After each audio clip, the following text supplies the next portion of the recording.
এবার মেসি রোনালদোকে পেছনে ফেলে দিয়ে পুরো বিশ্বের মাঝে লাল সবুজের পতাকা উঁচিয়ে ধরে তাক লাগিয়ে দিলেন হামজা চৌধুরী। এমন এক তথ্য এবার সামনে এসেছে যেখানে পরিষ্কার মেসি রোনালদোকে প্রতিযোগিতার মঞ্চ থেকে ছিটকে দিয়ে নিজের শ্রেষ্ঠত্বের জয়গান দিলেন হামজা। কিভাবে মেসি রোনালদোকে হার মানিয়ে দিলেন সাউথ এশিয়ার ফুটবলের রাজা, জানাচ্ছেন শ্রাবণ অনেক। গত 2 দশক ফুটবল মানেই ছিল মেসি রোনালদো। এই দুই তারকাকে নিয়ে ফুটবল প্রেমীদের উত্তেজনা আর আগ্রহের শেষ ছিল না। ফুটবল দুনিয়ার যে প্রান্তে যাক না কেন, ক্যামেরার সব আলো তো এই দুজন কেড়েছেন, সঙ্গে দর্শকদের ভালোবাসার মধ্যমণি হয়েছেন।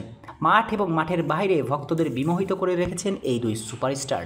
কিন্তু যদি বলা হয় বর্তমানে এই দুইজনকে ছাড়িয়ে গিয়েছেন বাংলাদেশের গর্ব হামজা দিয়ান চৌধুরী, সেটা কতটুকু গ্রহণযোগ্যতা রাখে? একটা সময় ছিল যখন ক্রিকেট মাঠে সাকিব আল হাসান পুরো বিশ্বের কাছে লাল সবুজের পরিচয় বহন করেছেন, আর সাকিবের সেই লিগাসি যেন ধরে রেখেছেন বাংলার নতুন রাজা হামজা চৌধুরী। পুরো বিশ্বের কাছে হয়ে উঠেছেন বাংলাদেশের পরিচয়। কথাটা শুনতে অদ্ভুত লাগলেও এমনটাই সত্য। সাম্প্রতিক সময়ে এক চোখ ধাঁধানো তথ্য প্রকাশ করেছে ট্রান্সফার মার্কেট। যে তথ্য অনুযায়ী ফুটবল দুনিয়ার দুই মেগা স্টার মেসি রোনালদোকেও ছাড়িয়ে গিয়েছেন হামজা চৌধুরী। কেননা সাম্প্রতিক সময়ে বাংলাদেশের হয়ে খেলার জন্য এদেশে পা রেখেছেন ইংলিশ প্রিমিয়ার লিগের এই ফুটবলার।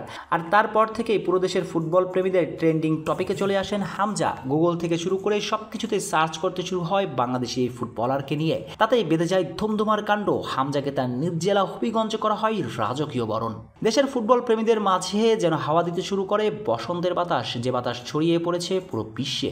কিন্তু এটা যে এত দূরে যাবে সেটাই বা কে জানতো? তথ্য বলছে বর্তমান বিশ্বের ট্রেন্ডের তালিকায় সবার উপরে আমাদের হামজা চৌধুরীর অবস্থান, যেখানে তালিকার একেবারে টপে অবস্থান করছেন তিনি। তারপরেই রয়েছেন লিওনেল মেসি, তার অবস্থান হামজার ঠিক পরেরটাতে। এরপরে আছেন স্প্যানিশ বিস্ময় বালক লামিন ইয়ামাল।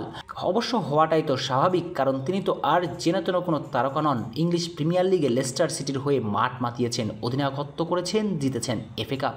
শুধু কি তাই, ইংল্যান্ড অনূর্ধ্ব 21 দলের হয়েও খেলেছেন, যে দলে তার সতীর্থ ছিল ফিল ফোডেনের মতো তারকা।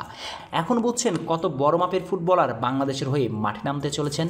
এখন শুধু দরকার হামজাকে সঠিকভাবে সমর্থন দেওয়া। ঠিকঠাক সমর্থন দিতে পারলে হামজা চৌধুরী বাংলাদেশকে অনেক কিছুই দিতে চলেছেন আগামীতে, সেটা চোখ বুঝেই বলা যায়। অবশ্য হামজা ছাড়া ট্রান্সফার মার্কেটের প্রকাশের তালিকায় 9 জনের মধ্যে রয়েছেন ফাহমিদুল, তার অবস্থান নবম।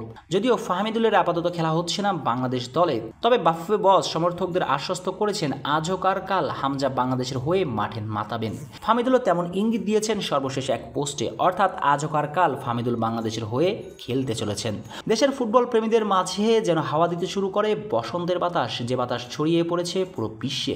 কিন্তু এটা যে এত দূরে যাবে সেটাই বা কে জানতো? তথ্য বলছে বর্তমান বিশ্বের ট্রেন্ডের তালিকায় সবার উপরে আমাদের হামজা চৌধুরীর অবস্থান, যেখানে তালিকার একেবারে টপে অবস্থান করছেন তিনি।